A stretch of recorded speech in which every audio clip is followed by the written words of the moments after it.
Carl Jung talked about this phenomenon. He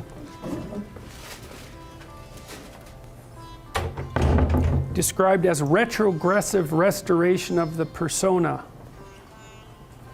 And so it's a complicated idea, but basically what it means is that sometimes you take a leap forward and you learn some things, but you can't catalyze a new identity, so you try to go back and hide in your old identity.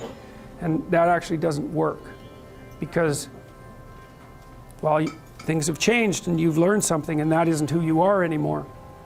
And so it's like you have to cut parts of yourself off in a destructive manner to fit back into the person that you were. Now what happens here is that Pinocchio escapes from this tyrannical situation and undergoes this descent into chaos, but he tries to go back home. He tries to go back to what he was, and he can't do that anymore.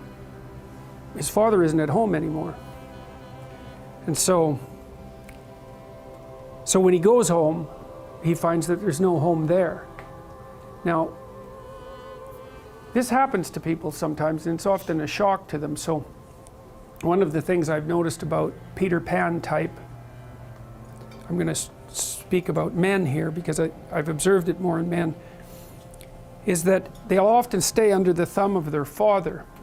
And you think, well, why would someone do that? Because it means they're subject to the tyrannical judgment of their father. They're always concerned about what their father would think, or whether their father approves of them, and so forth. And you think, well, that's got to be an unpleasant place to be. Why would you do that? One of the things that I've suggested to my clients and to other people sometimes is that here's a weird little exercise that you can undertake, a little thought experiment. So you have your parents, and of course your parents have friends who are about their age, and maybe some of them are people you only know peripherally. And I might ask you, well, do you care more about what your parents think than you care about what these peripheral people who know your parents think? And then the answer to that is, well, of course. And then the question that arises out of that is, why? I mean, for someone else, your parents are the peripheral people, and their parents are central. Like, why is it logical that your parents' opinion makes any more difference to you than the opinion of some randomly selected people who are approximately that age?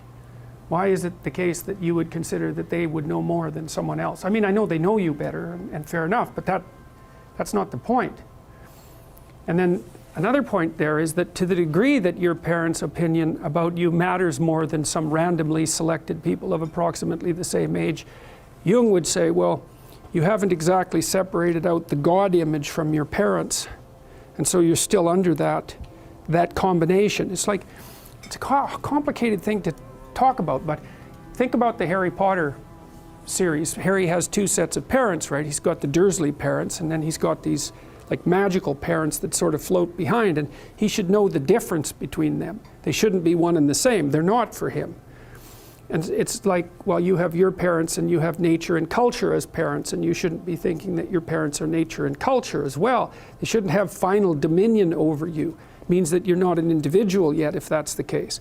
Freud said, for example, that no one could be a man unless his father had died. And Jung said, yes, but that death can take place symbolically. Okay, so there's that part of the idea. And then another part of the idea is, one of the times in your life when you actually realize that you're an individual is when you'll go and ask your parents something, and you'll realize they actually don't know any more about what you should do than you do. And that sucks. And that's partly why people are often willing to maintain a tyrant-slave relationship with their father. It's like, on the one hand, you have to be inferior in a relationship like that. You know, you've always got the judge watching you. But on the other hand, there's always someone who knows what to do. There's always someone standing between you and the unknown that you can go ask, what should I do?